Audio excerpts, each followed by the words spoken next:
I am certain today, a scientist in our modern society could not have done this, because he or she would not have begun. A single person alone had to have done this. One person who makes himself a target for many others he predicted, based in newly derived reason, would one day exist. Of this I am challenged. The same person faces the world that does not understand that one person who is not a scientist had to have done this, and because they do not understand, they will not even look. I'm exhibiting to you what I choose to call vegetation displacement by human choices in another timeline. This is a discovery that I may have been led to in the early months preceding the creation of Time Travel Wish. These anomalies of the known biology of trees occurred in my past time. Time past is a wide space where controlling for error will be, and may have been, far less difficult for the team. Enjoy and embrace the possibilities contained within what we have done.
Time Travel Wish, November 13th, 2015. Explaining vegetation displacement by human choices. Robert E. Lee lived down in that house, and the summer before last he became ill, and he's now spending the rest of his days in a nursing home. But he used to bring his scrap pipe up to this little area right here. And it was all valuable to him because in his day and age, he recycled and saved everything to later turn in for money. But if he had even a small piece, he would bring it up here and he would straighten out the pile, making it look orderly, while he was up here bringing a small piece up. So he's been gone for 2 years, and now we have second-year trees growing where this pile of stones is, this pile of pipe that was important to him. They would not be growing here if he did not come back and straighten out the order of this small pile of stones, of pipe, excuse me. So I'm a rock wall builder, let's say. There's my trusty dog. Tuvok, say something. This is your speaking role. All right, fine. I'm out here deciding on what rocks to pick up. It's a hot day. I'm sweaty. I'm itchy.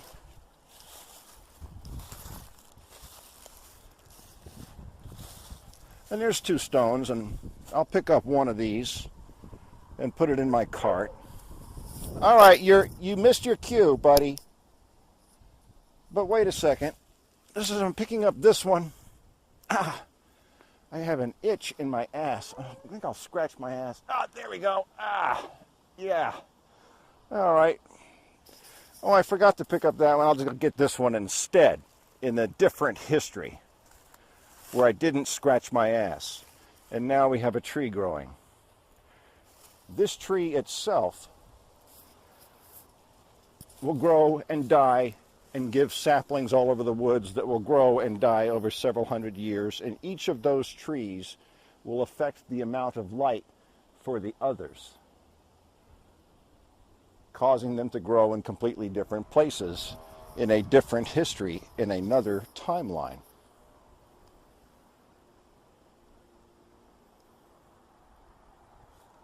One rock would have caused other trees to grow. This rock caused another tree to grow.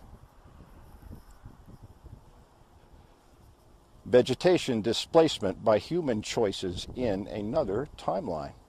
James out. This is the picture.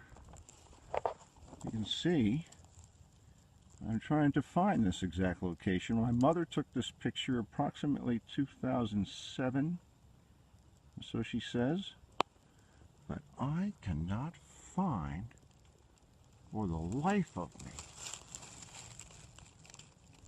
where she took it from. I thought it was here. But not only can I not find these trees that were right in front of the rock wall, but the only trees that are over there are on the other side of the rock wall, and they're not even the trees that are depicted in this image. So, to reiterate, I'm walking toward the wall now with two rocks. This is the location. We're coming up on it here. What my relationship with this tree had been. Right here, we used to come through the rock wall opening right there, and within about 5 feet, there'd be a tree right here. And we'd have to choose to walk around one side or the other. Now, the only tree near the path is this one here. That one's way over off the path. That wouldn't have been an issue. But here's the path. And the only tree on the path now, or near it, is that big fat one right there. And everybody walks well to one side of that. That's never been an issue. So I will find this location. I'm presuming that the damn geology hasn't changed. And I will find this spot. Okay, back. I've been walking around out here for 45 minutes. I have been standing in 6 to 7 different locations around this wall, and I am baffled, because not only is the one tree that I have memory of being in a different place that I did mention at the dinner table in fall of 2013, not only is that tree not there as I suspected, but there's no tree there. It didn't just move. And there's no tree in front of the wall. There's no trees in front of the wall. Where in the hell are they?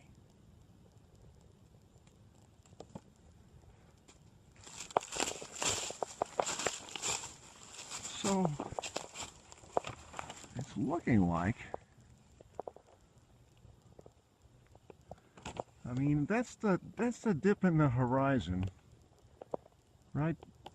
Right there, where that null lines up with the horizon, just right about there. This bending tree could not have been this bending tree in the foreground. It's way too far away. Where is that fat tree? Where is that fat tree? In 7 years, the trees don't change that much in 7 years. Anyway, going to go back down to the studio, print out 3 other pictures of wooded scenes and rock walls from my mother's photographs and bring them back up here and try and find this location. Because this is my proof, man. This is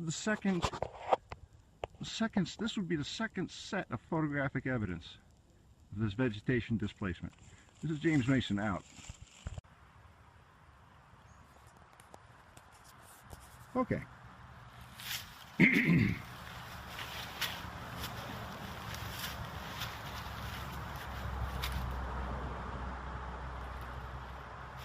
Why this is not in focus, I do not know. There we go.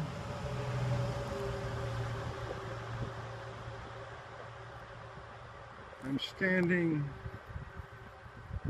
right where the wagon crash occurred in the photograph on the website. I'm now walking toward the campsite. And I think that's it, right there, in the middle. Yep, that's it. And it's even straighter now. Jesus Christ.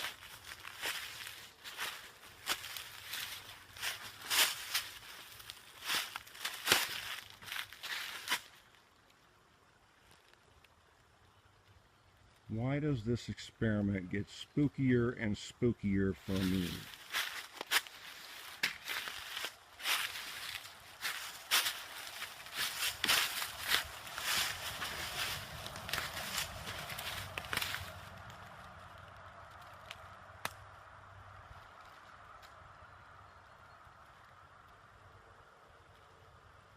I believe this is the point of view of several of those images from last year. You remember my backpack is leaned against this tree.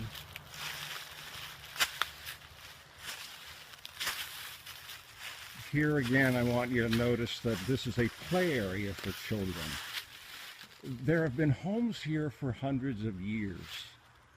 I write on the website that the Amistad sailed right by that river.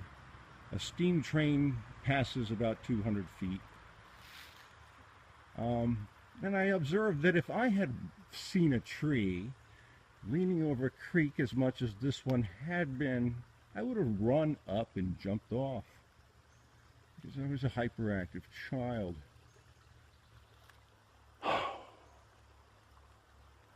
So this is an indication that a second event occurred here. Two events that I know of, that we now know of, with photographic evidence. And readers, this is now the third display.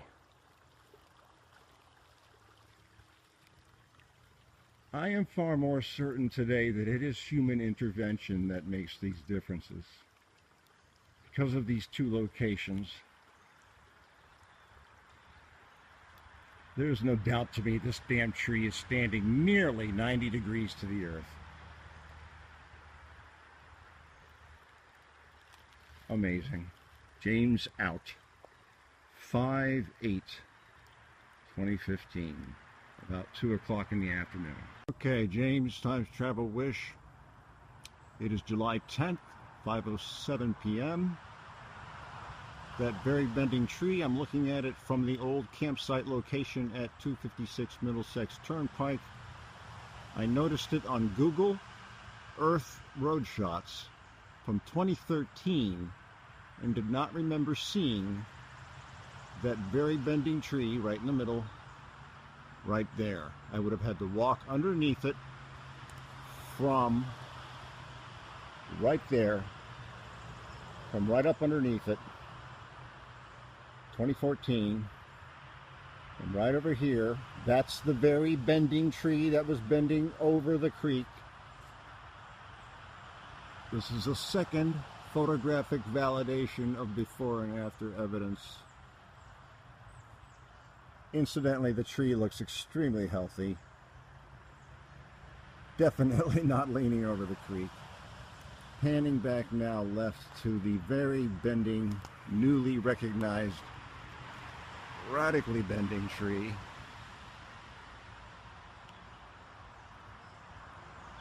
Seen as more radically bending from the Google Earth road shot of the year before, 2013, 2 years ago.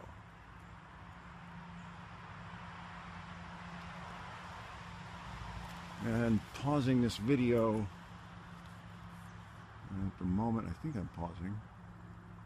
No, I just took a still. How do you pause? Pause. Time Travel Wish. James here. October 31st, 2015. I am making this first video to focus on my realization that that fat tree right there is an old but new tree. It is 26 inches in diameter. It is at least 20 years old. I am standing approximately 8 feet south of the rock wall.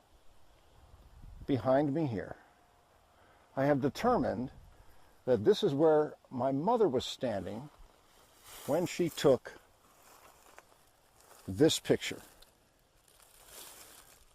This picture is 2011, shot with a Canon digital on a snowy day. Incidentally, I walked up here on a snowy day, on this same snowy day later in the afternoon. There are no footprints in this picture, which indicates to me she walked around the east side of these woods and was returning home, heading 192 degrees as we look at this scene. The new but old tree is approximately right here. If the history remained from 2011 to 2015, we should see a small tree here. Now, I had thought, and I spent a half an hour determining that this tree at my right finger is still existing, because I see a knot right there that is characteristic of this tree right here. Turns out this is an old but new tree also, completely new. And this, Tuvok, geez, quiet please. This could be important. It is old but new, but it is of the same genus and the same genetic lineage of its predecessor. Also, I've noticed in the image there is a double tree growing right here. It is a twinning double, and it is non-existent right now in 2015. I cannot find it anywhere along the path. Right back here is a grouping of conifers at the beginning of the path. In this area is a meadow that is approximately 300 foot long. Right here is a conifer tree that grew alongside the footpath near the eastern end of the meadow for several years, since I moved here in 2009. It is gone, completely gone. No conifer. In fact, old Google Earth satellite pictures show that conifer in winter still being its conifer green. So, this whole area has several old but new trees. What we're looking here is for human changes caused by rocks being picked up along this footpath as the rock wall builders came up the hill with their cart to build this rock wall. These are seemingly inconsequential changes caused only by humans, if the hypothesis is correct that our geological and atmospheric history has remained. This old but new tree is only being noticed by me because I pointed it out in my April video, in which I first came up here after the snow melted. And I point to it and I say, everybody walks to one side of that tree. So it's not an issue, I said. I noticed it looking at still photographs from that video and then seeing this image that is a match for this footpath. That is the Canfield Hill back there. We are looking at 192 degrees south. And you can see the outline of the hill in the 2011 image right there. This is matching contour. this is where we all walk and where we stand right now. I have a yellow sheet of paper on the ground that marks the approximate within inches to the bottom of this print. That yellow sheet is on the ground right there. I have a pink sheet hanging on the old but new tree, and I put a pink sheet on what I thought was a still existing tree, but is actually the same genetic line, a different tree. I had thought that tree right there, was also a still existing tree, but it is not. It is completely new. It only happens to be nearby. So, rock wall builders make a choice, a seemingly inconsequential choice, and they remove rocks from the footpath. This is where human changes can be different.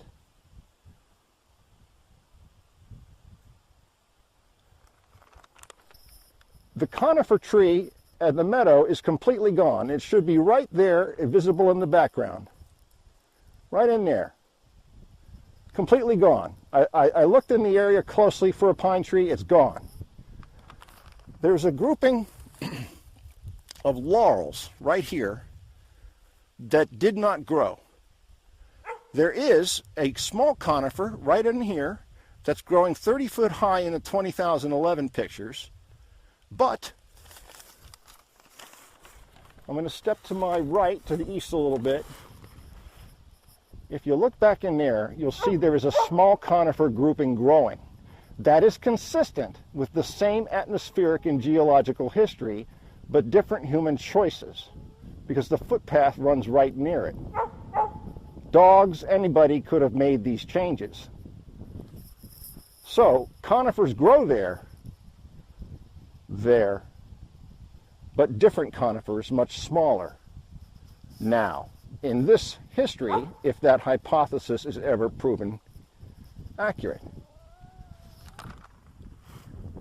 The next video, I'm going to be focusing on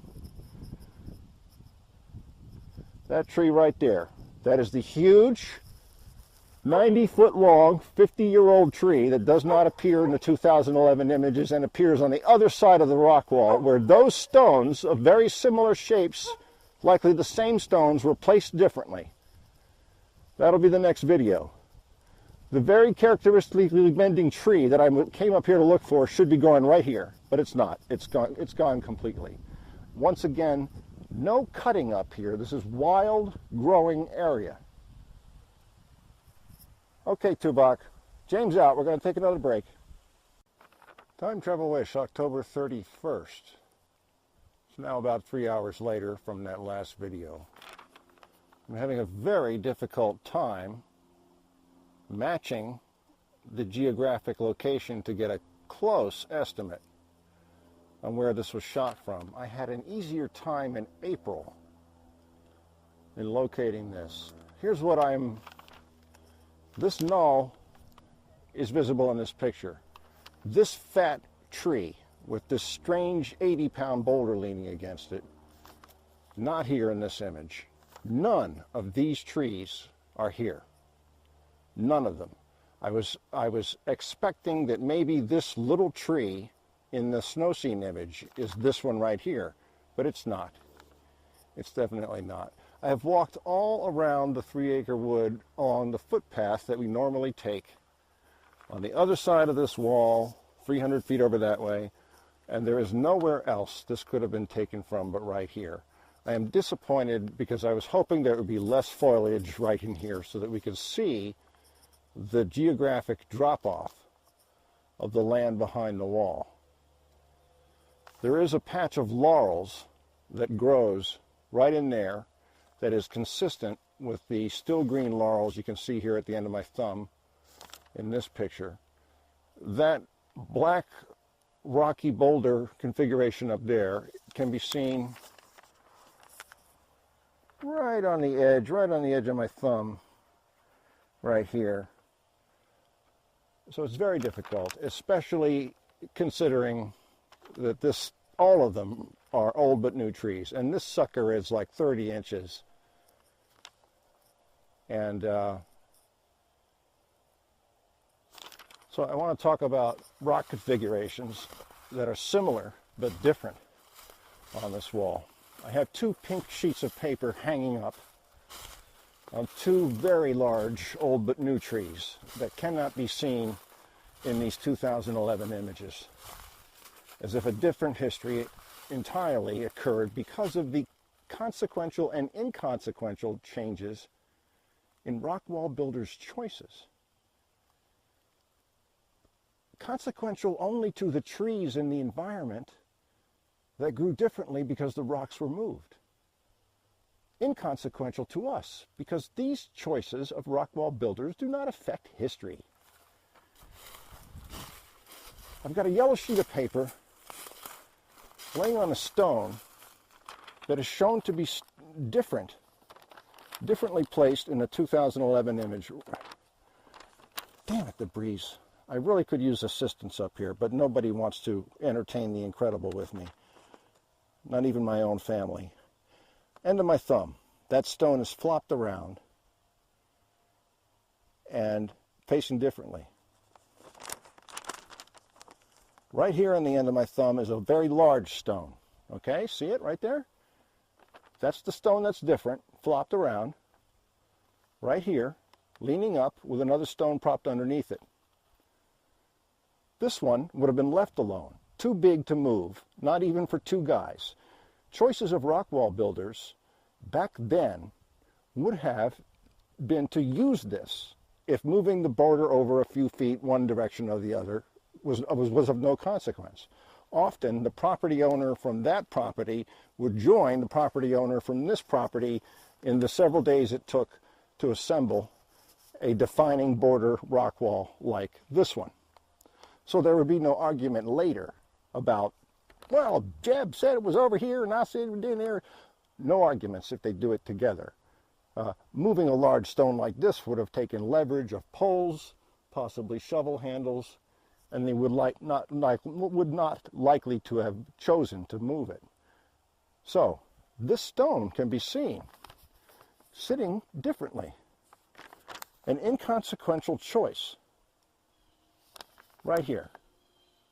In back of it, a very large 90-foot tall oak tree. This is the one I noticed from the collage that I made over the summer, over 2 months ago. Here you can see the rock wall builder stayed here and kept stacking.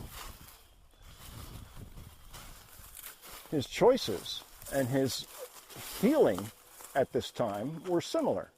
He probably lost track of time and kept going a little higher. And that can be seen right here. Come on, phone, focus. Oh. What a pain in the ass. Here we are, right here. I'm standing right here. By the way, this is the tree I came up here to investigate primarily. Not here. Gone. Never grew. None of these trees, none of them ever grew. They're all different here. This is the south side of the rock wall, where 6 to 8 properties have always been here for more than 100 years. Near River Road, near the postmarks, right down the hill, about 600 feet. There are homes. There's a home down there that's 170 years old. So coming up the footpath through there, you would collect a lot of stones on your way to the rock wall. So there'd be a lot of changes in the growths, in the history of growths of trees right here. Inconsequential to them, consequential only to the trees. This sucker is on the other side of the wall. Right here is where rocks were filled in. That you can see there had been a gap. And the gap is no longer there. And the tree that was growing there in the 2011 image is gone. It was growing right in between the wall. It was common to leave a walkway for the owner or the farmer or the apple orchard that was here to just walk through. If there are small stones laying in the path, cattle won't really step over them if it's a few feet to walk.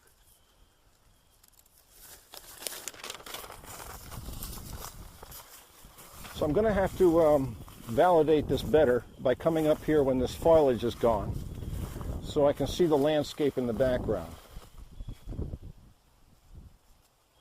But right here you can see where different, seemingly inconsequential choices of rock wall builders occurred.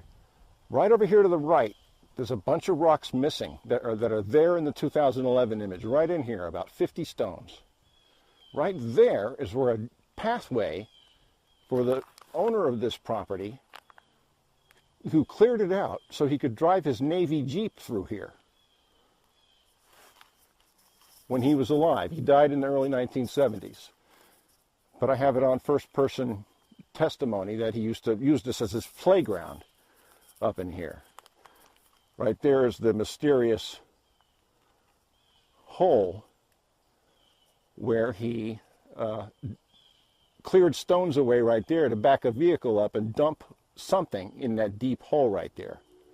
There's a steel cable hanging off that tree that is snapped. It's hanging right there. Very mysterious. I dug down about a foot into that hole, uncovered a bunch of bottles dating back to 1968, bank calendar from 1968, 1964, I think it was. I'll have to verify that. But that's very strange. An emotional area for a lot of people. There's some beehives back in there where a man that lived here for more than a decade down in that house down there came up here and loved this little area of the woods and raised bees. My dogs are buried right over there. Very emotional for me. There's Mom walking through the woods as if she normally does. It's a beautiful day to do that. That is the boulder I sat on for many hours from 2009 through 2011 and 2012.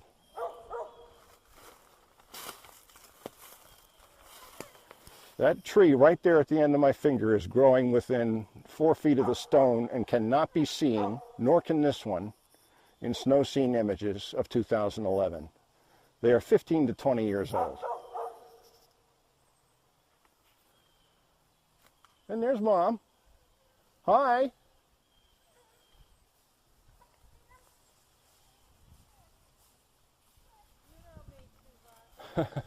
Okay, she doesn't want to be in the movie. James out.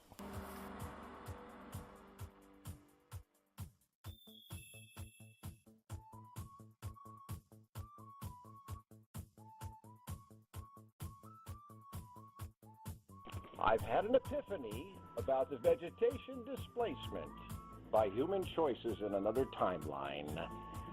All of those choices, those seemingly small and inconsequential choices of the rock wall builders,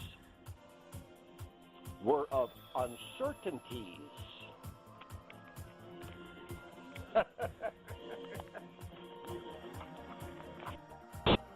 Time travel was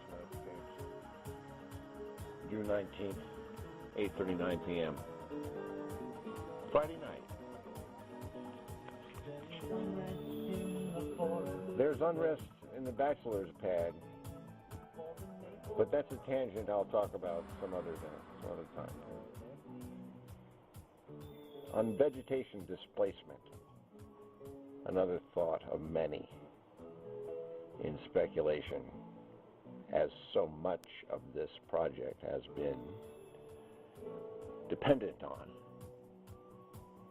The team is being careful. They've used images already put on the internet in 2014 and in the past behind that of my own that shows me in space and time in both these locations, in the one several miles north of here along the river in Chester and the one near my home. It was very predictable. It was a factor where the size of uncertainty was significantly smaller needing less control for purposes of not hurting someone with these shifts. So their job was to do this without causing great harm to the timeline, if that concept is in play. By choosing these localities that are in forests, where likely no one's going to be standing when an occurrence takes place, we see differences made by things as slight as the weather. Like, it's very likely a rock would have been placed or not, earlier or later, or left or right, had it been a hotter day, or a cooler day, or too windy to hear the other guy call for lunch. Anything could make this vegetation displacement at another time. And so, if you're targeting and you're the team, it's reasonable that you choose this kind of place and time. If you have this control over a geographic landing, then it makes sense. James out.